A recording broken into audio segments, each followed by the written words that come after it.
அனைவருக்கும் வணக்கம். நம்ம இப்போ செய்ய போகிறது இஞ்சி புளி. அதுக்கு இஞ்சி இது மாதிரி கட் பண்ணி வச்சுக்கணும். 2 பச்சை மிளகா அதையும் கட் பண்ணி வச்சுட்டு சட்டி சூடானதும் தேங்காய் எண்ணெய் போட்டுக்கலாம். தேங்காய் எண்ணெய் போட்டிருக்கோம், அது நல்லா சூடாகட்டும். தேங்காய் எண்ணெய் நல்லா ஹீட் ஆகிடுச்சு. ஒரு 1/2 ஸ்பூன் கடுகு, 1/4 ஸ்பூன் ஜீரகம், 1/4 ஸ்பூன் வெந்தயம் போட்டுக்கலாம். போட்டுட்டு நல்லா வெடிக்கிட்டோன்னு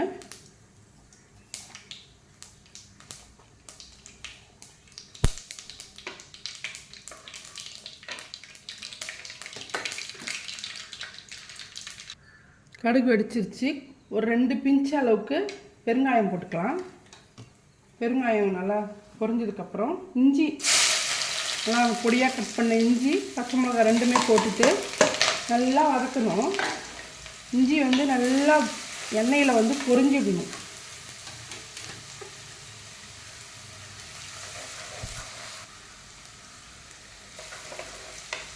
இஞ்சி பச்சை மிளகாவும் நல்லா எண்ணெயில் நல்லா மொறுன்னு ஆகணும். அந்த அளவுக்கு வதக்குங்க. அதுக்கப்புறம் தான் எல்லாமே போடணும்.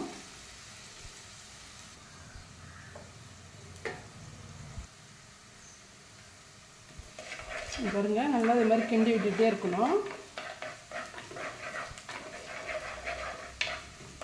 கொஞ்சம் நல்லா கலர் மாறணும் இஞ்சி.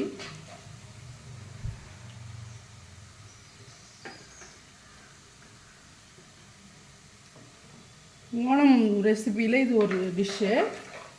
ஓணத்தப்போ அவங்க இஞ்சி புளி எல்லாம் செஞ்சு ஒரு 20-25 டிஷ்ஷு செய்வாங்க. அதில் ஒன்று தான் நம்ம இப்போ செஞ்சிட்ருக்கோம். நல்லா டேஸ்ட்டாகவும் இருக்கும். தேங்காய் எண்ணெயிலே செய்கிறதால இஞ்சி நல்லா செரிக்கிற தன்மையும் இருக்குது நமக்கு.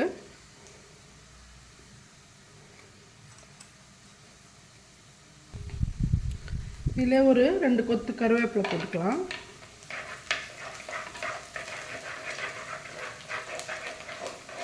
இஞ்சி கொஞ்சம் பெருசாகவும் போடலாம். அரைச்சி வதக்கிட்டு நல்லா அரைப்பாங்க, அதுவும் செய்யலாம். இது மாதிரி குட்டி குட்டியாக சீவிட்டு இது மாதிரி வதக்கிக்கலாம். நம்ம கேரட் துருவதால் திருவிட்டு அதுக்கப்புறம் இது மாதிரியும் வதக்கி செய்யலாம். இஞ்சி புளி நிறையா வெரைட்டி இருக்குது, நிறையா மாடல் இருக்குது. எந்த மாடல் வேணாலும் நம்ம செஞ்சுக்கலாம். இது கொஞ்சம் ஈஸியாக இருக்கும். பொடியாக கட் பண்ணால் வதக்கிறதுக்கு இதை வதங்கிச்சு பாருங்கள். அதுக்கப்புறம் மசாலாலாம் ஒன்று ஒன்றா போட்டுக்கலாம். 1 ஸ்பூன் அளவுக்கு மல்லிப்பொடி,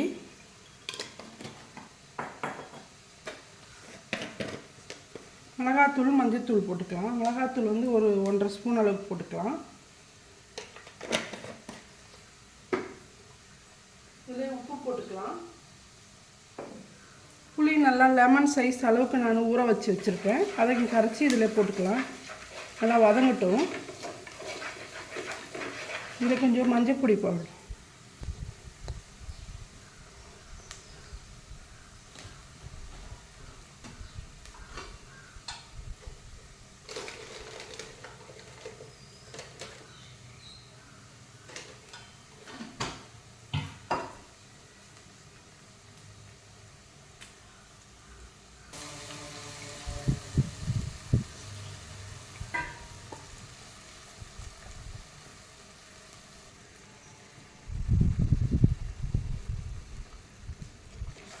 நமக்கு எவ்வளோ வேணுமோ அந்த அளவுக்கு நம்ம கூட்டிக்கலாம். இது போதும் இந்த அளவுக்கு. இது நல்லா கொதித்து வெந்து திக்காக வரும். இந்த டைமில் வெல்லமும் ஒரு 2 கட்டி போட்டுக்கோங்க. அதுவும் நல்லா கலந்து மூடிடலாம். நல்லா கொதிக்கட்டும். பாருங்கள், திக்கான இஞ்சி புளி ரெடி ஆயிடுச்சு. செய்கிறது ஈஸி, சாப்பிட்றதுக்கு நல்லா டேஸ்ட்டாக இருக்கும். அடுத்து நம்ம செய்ய போகிறது கேபேஜ் தோரன்.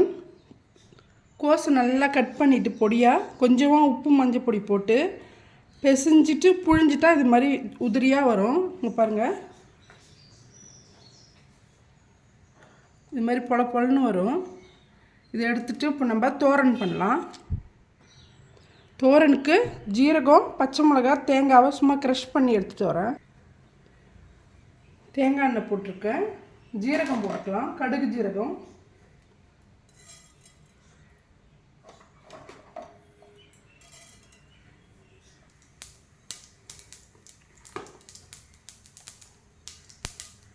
கடுகு ஜீரகம் அடிச்சிருச்சு.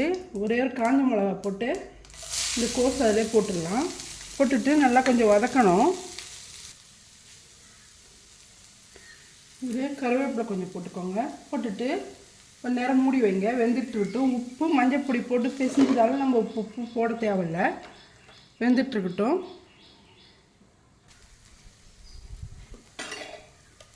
இதில் நம்ம அரைச்ச தேங்காய், ஜீரகம், பச்சை மிளகாவை போட்டுக்கலாம்.